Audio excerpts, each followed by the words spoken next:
Welcome back to the Whispering Soul podcast. Hi, my name is Nancy Vellante, and I'm an astrologer and a certified wellness coach. So, I've been thinking about and reflecting on intention, on spiritual trust, and the collective shift many of us seem to be moving through right now.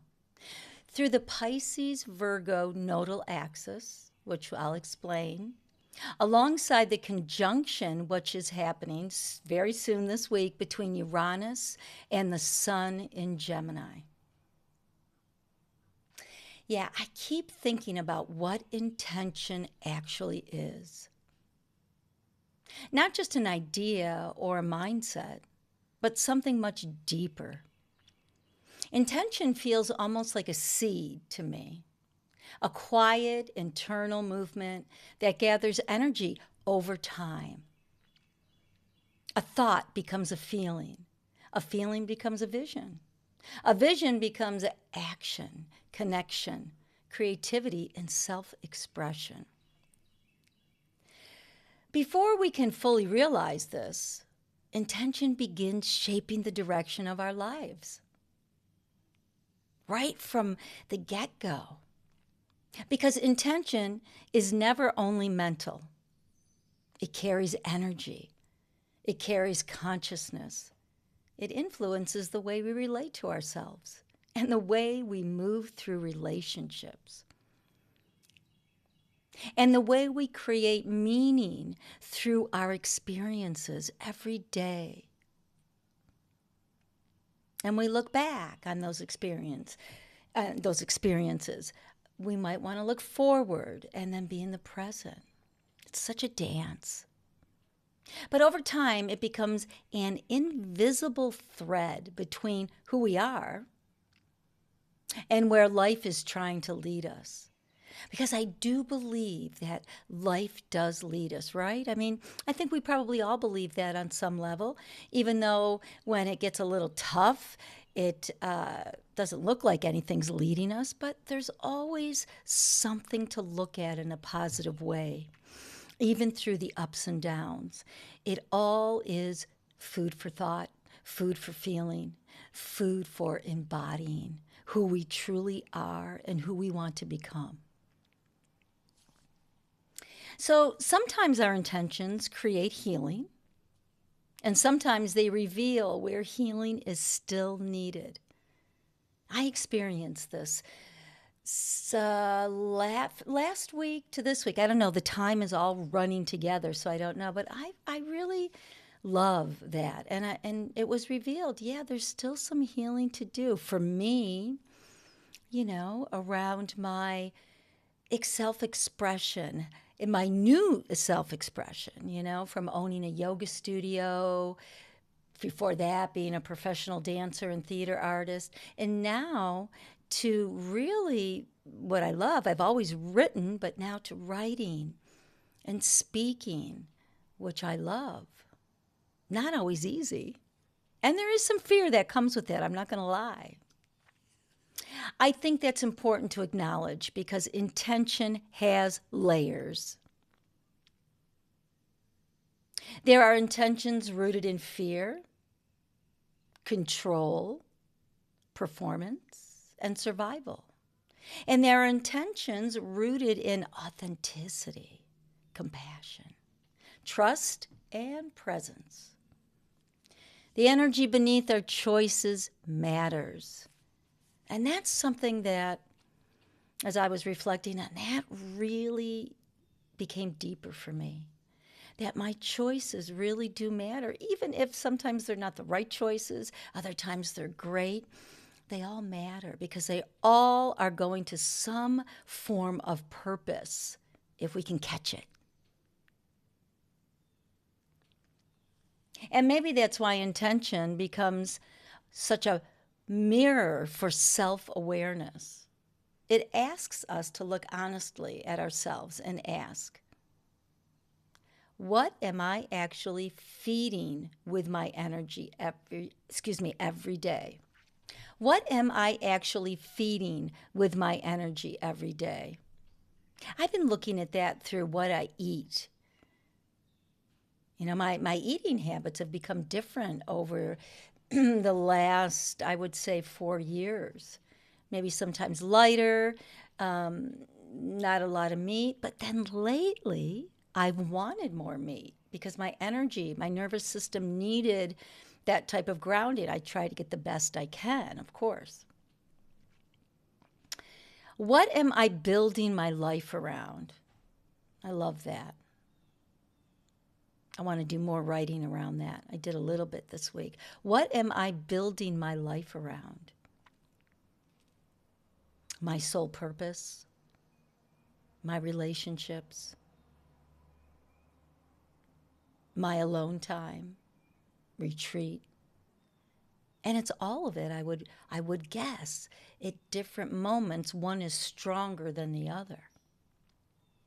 What stories am I reinforcing through my thoughts? Yeah, yesterday I had this like this story going through my head, and I was like, wait a minute, let's stop here. This is an old story, and why?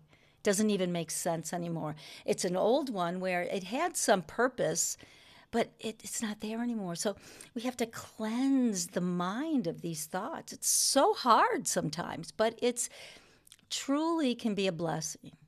So reinforcing through thoughts, through routines, through relationships, and through reactions. Now, we can't do it all at once because for me, that would be overwhelming. So we pick and choose. The body, the mind, the soul tells you. It'll tell you. It'll come up listening, feeling, trusting. Because remaining aligned with intention is not always graceful or linear. There are periods when we question everything. I know I really question a lot. I'm a big why person. Sometimes the why just doesn't exist. Sometimes it's about accepting. Moments when the vision becomes unclear. Moments when life moves in ways we didn't plan for. And suddenly we're forced to confront uncertainty instead of controlling it. And honestly, that feels deeply connected to this Pisces Virgo nodal axis we're moving through collectively. Virgo energy often seeks certainty. I have my Pluto in Virgo in the 9th house. I want certainty.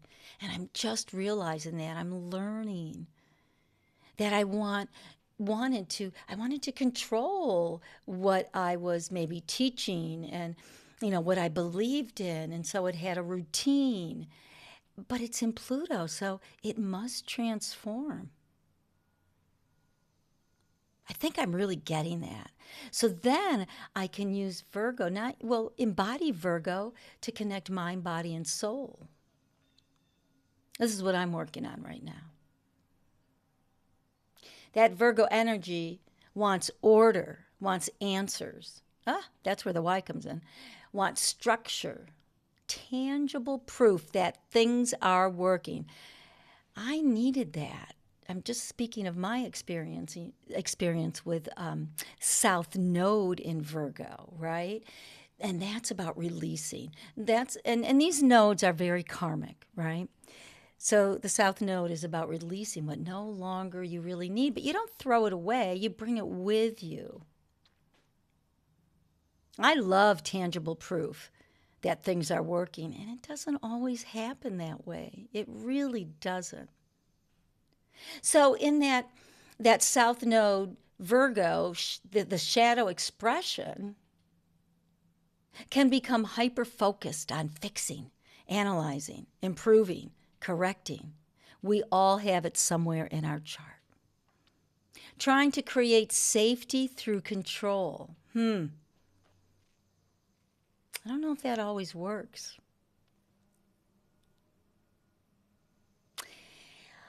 I think many of us know what that feels like emotionally. I really do. Trying to overmanage life becomes uncertainty, feels uncomfortable.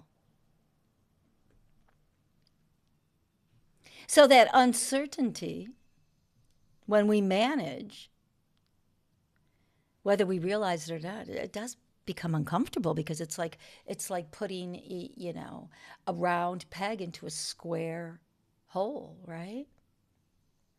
I think I got that right. Usually I don't get those right, but I think I got that right.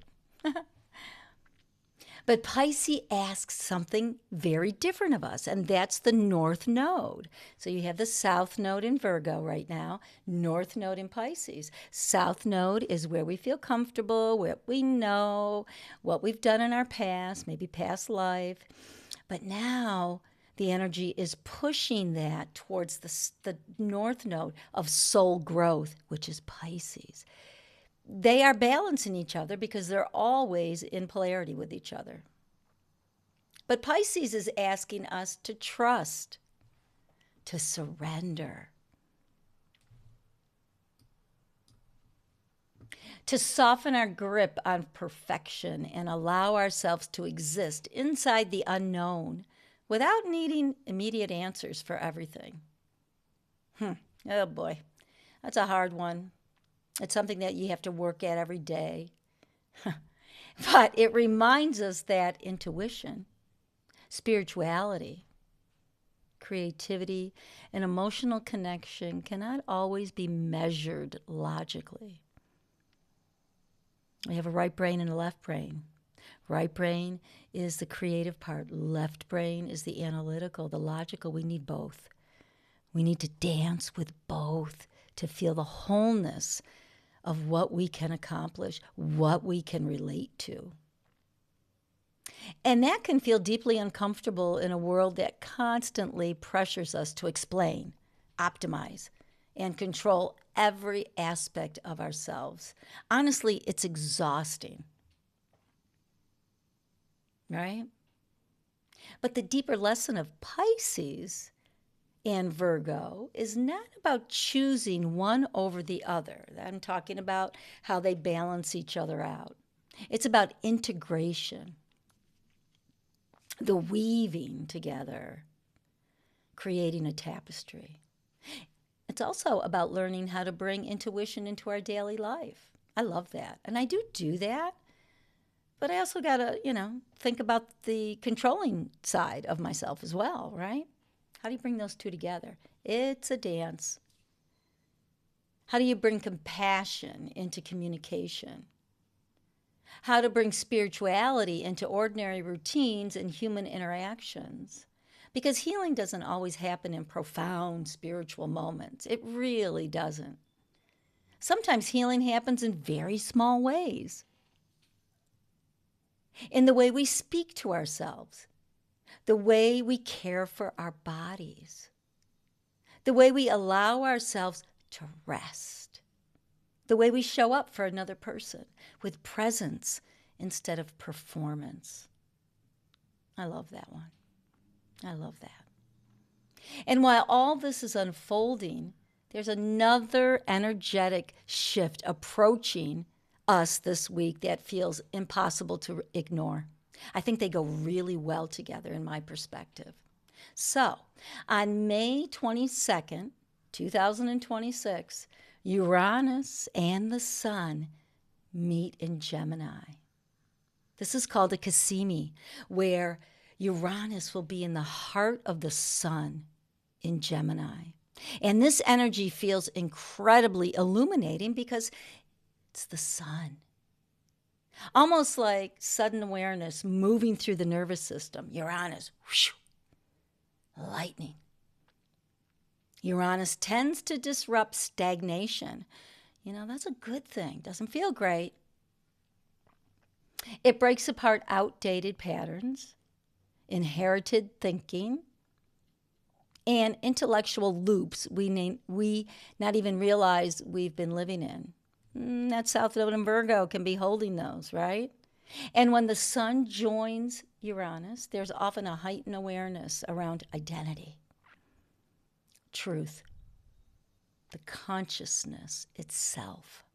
Something comes into focus, Whether it feels comfortable or not, whether it means anything at that moment, it's there. It's a realization, a sudden clarity around whom we are becoming and what no longer aligns with the version of ourselves. Sheesh. The last time Uranus moved through Gemini was in the 1940s. Radio, TV, a period that radically transformed communication, technology, information, and the collective consciousness. We became more connected in a new way. Now we're entering another chapter in which humanity's relationship with communication, identity, perception, and truth is rapidly evolving once more. I think it's exciting. Gemini governs thought, language, information, storytelling, and perception. I really love Gemini. I have my Chiron and Sun in Aquarius in the 3rd house, and I'm just learning so much right now, and I'm very grateful to that. Doesn't feel great all the time, but my intention is to continue. It governs the narratives we build around ourselves and around reality itself. Uranus arrives as a disruptor, challenging those narratives and asking whether they still reflect who we truly are. Maybe that's part of the deeper collective shift happening right now. Not simply trying to manifest a different life externally, but becoming honest enough internally to embody something new. That's innovation. That's evolving. Releasing identities that no longer feel authentic, it's okay. It's change. It's how we grow. Hard to let go of those, though, because you're in the unknown for a while, for a moment, in the mystery. Pisces. Releasing versions of ourselves built around survival, approval, fear, or performance. Because eventually, there comes a moment when transformation stops being theoretical. The vision itself becomes the initiation. The intention is the initiation. The initiation is the intention. Life starts asking us not just to imagine change, but to live it. And that many people can feel as acceleration right now. Especially mutable signs like Gemini, Virgo, Pisces, and Sagittarius, because they're all mutable, which means they're adaptable, flexible, open. But honestly, this energy reaches beyond astrology. Beyond. There's a sense that something is shifting beneath the surface collectively. Old systems, old identities, old ways of thinking no longer hold the same energy as they once did. And clarity doesn't always arrive gently, right? Sometimes it arrives through disruption. I've used that word a few times because at Uranus and Gemini, Uranus will do that in order to push us forward. And that disruption includes endings, difficult conversations, unexpected changes that force us to see ourselves and our lives differently. Because intention is not only about what we hope to create, it's also about what we are finally willing to release. I feel that in my solar plexus as I say that. And maybe that's the real lesson unfolding beneath all of this as my energy changes in this moment. Learning to live intentionally enough that our inner and outer worlds begin speaking the same language. Learning to move through life with more honesty, more awareness, more compassion, the more trust in what is unfolding, and more trust in what is unfolding, even when we cannot fully see where it's leading yet. You know, I'm on a new path.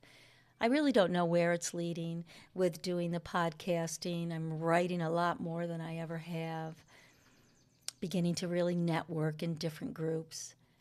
Boy, and I resisted for a long time, and it was it was easier to release than to hang on. Sometimes this feels like it's rearranging everything individually and collectively. So that invitation isn't to force certainty before moving forward, but simply to remain present enough to recognize transformation as it happens. It's an ongoing thing. It's like life every day. We breathe, we move, we experience, we eat, we sleep, we rest if we can. Some people can't. They need the support of humanity, of friends, of loved ones. It's so important right now. I'm going to leave you with that today. And let's take a breath together. So let's inhale,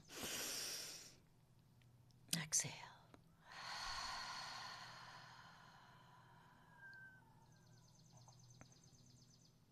I really enjoyed sharing this with you today.